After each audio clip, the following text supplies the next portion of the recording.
One of the most talked about concepts with health and weight loss is mindfulness and mindful eating.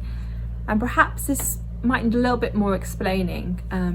I think initial thoughts about mindfulness is getting rid of thoughts all completely.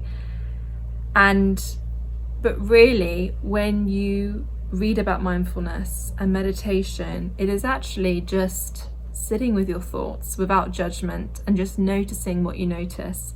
Almost like watching clouds in the sky. The sky represents our mind and the clouds are just thoughts, they come and go.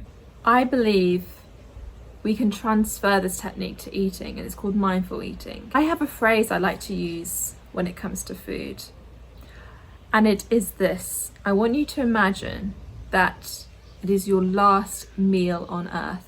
Every time you have a meal served to you or you cook a meal, I want you to imagine it is your last meal on earth. If you were to think about this role play, you wouldn't just sit in front of the TV and shoveling food in the general direction of your face. You would really appreciate it and shut up, put the technology away. You would look at the food, you would smell it, you would take a bite and appreciate each bite, notice the flavors, and you would really appreciate that this is your last meal on earth. And if you're a foodie like me, you would definitely appreciate it and miss food if this was your last meal on earth. And so by thinking about this role play, it really gets you to focus on the five senses, noticing what the bowl feels like, the temperature of the food, the smell, what the taste. And I'm not just talking about taste, but also the different dimensions of taste, how it develops in the mouth. The Chinese have a saying, and it goes like this, that the banquet is in the first bite, i.e. that nothing tastes as good as the first bite. When you're like really hungry and you're craving the food, the first bite always tastes the best. As you eat and you get more full, your body just help you stop eating.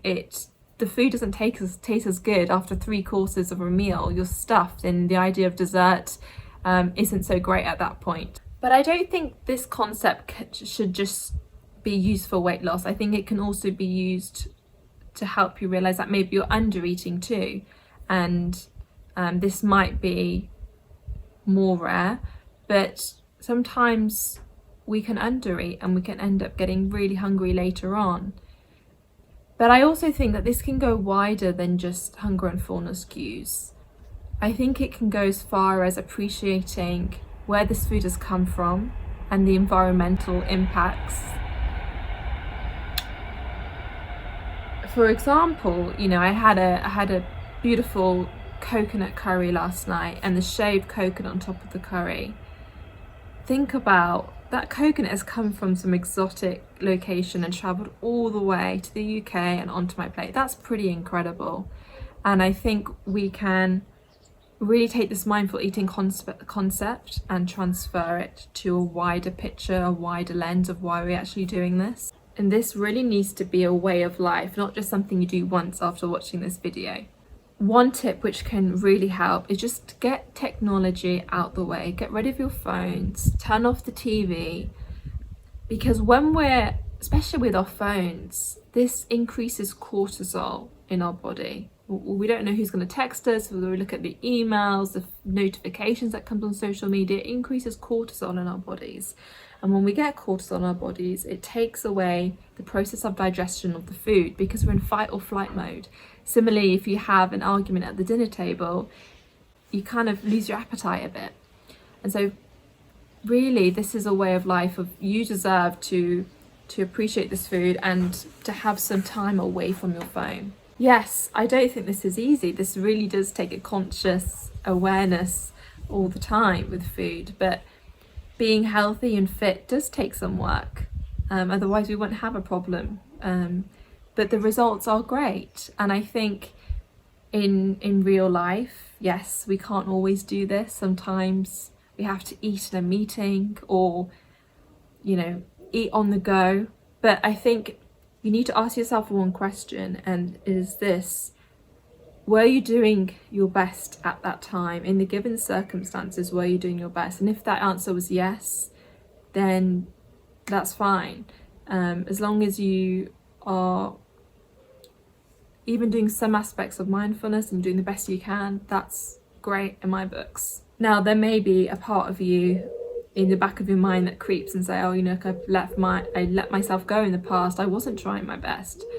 But I think we've always got to be mindful that when we recall memories, we have this fantasy in our mind, and we tend to over exaggerate our weaknesses and beat ourselves up more than what actually happened. But you've got to remember that at that particular point in your life, with the situations around you, with that mindset you had, with the resources you had, you did the best that you could. And you know, that might have meant that you're carrying excess weight. We've all been there. It might mean that you weren't mindful eating and you were shoveling food whilst watching Netflix every night, and that's fine, because in that current situation, with that mindset and your resources, that's the best that you could have done. And the fantasy that we play in our mind of the past tends to beat ourselves up more than we should. Well, I don't think we should beat ourselves up anyway, but we had this fantasy in our mind that we really messed up. But I believe that you're now wiser because of those past experiences, and you can choose to do something right now and make smarter decisions. Remember, with the right mindset in place and with the right health strategies and right blueprint, you will never feel like beating yourself up, because you'll have that self-compassion and that strong scaffolding to get you through your new health journey. So it is week 5 of my health journey. I'm starting my week 5 now.